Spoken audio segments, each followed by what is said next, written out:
हाम्रो नयाँ दिदीको नयाँ घरको यो चाहिँ सानो कन्जर्भेटिभ। यो चाहिँ गार्डन बाहिरको।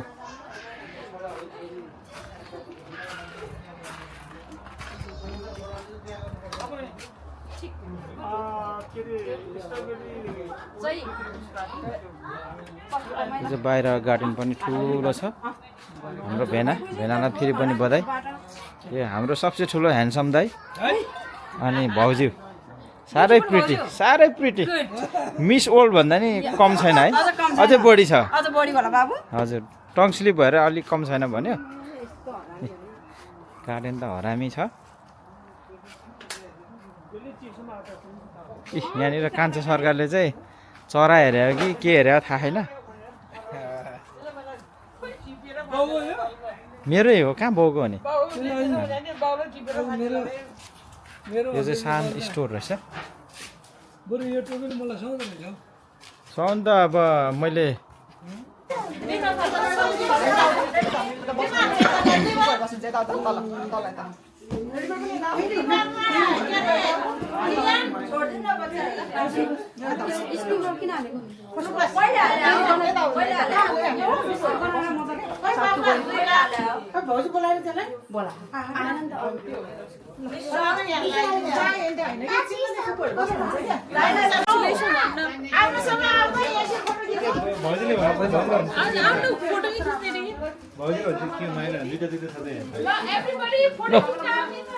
यो दाइ चाहिँ अब अहिलेसम्म मेरो भिडियोमा आएको थिएन ठ्याक्क।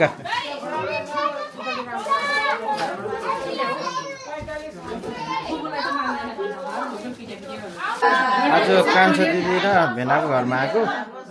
नयाँ घर किनेकोमा उपलक्ष्यमा यहाँ बधाई दिँदैछन्। यहाँ चाहिँ कान्छो छोरा, जेठा छोरा।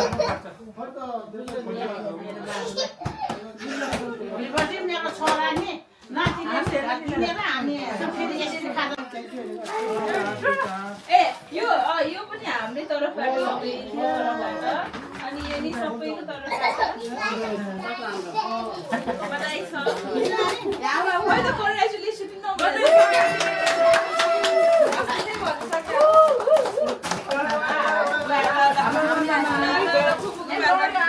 मेरो ब्याग मेरो चाहिने ब्यागहरू भयो।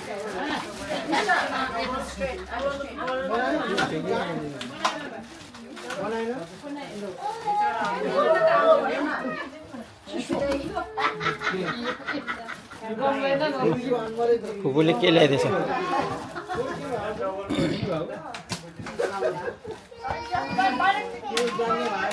फुपूले दियो। ओके गर्नु भयो।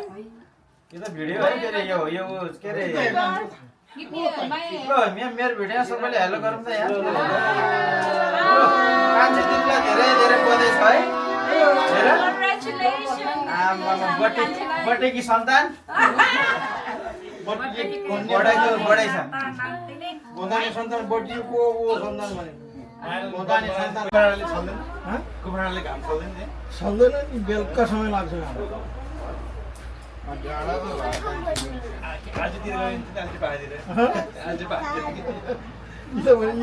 आमा चाहिँ पहाडीबाट खेलको पुछारमा गर्नु आज पहाड कि यताको घडी टोलको छ नि त, त्यहाँदेखि साधारण र त्यो हाम्रो अनि उताको सम्म कि त्यो त्यहाँको गर्नु लागेको थियो। मेरो टोपी किन यो होइन बाउको टोपी हरायो भने त युएले पो राखेको तीन भाइ जेठ ठुलो कान्छा फुपू। हाम्रो कान्छी दिदीको नयाँ घरभित्र छिरेपछि यो किचन, यो सिधै छिर्ने बित्तिकै डाइनिङ।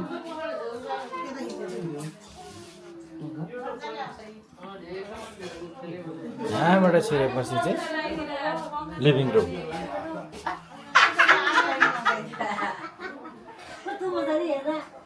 भर्याङ मेरो छोरी भर्याङमा के गर्दै हो छोरी?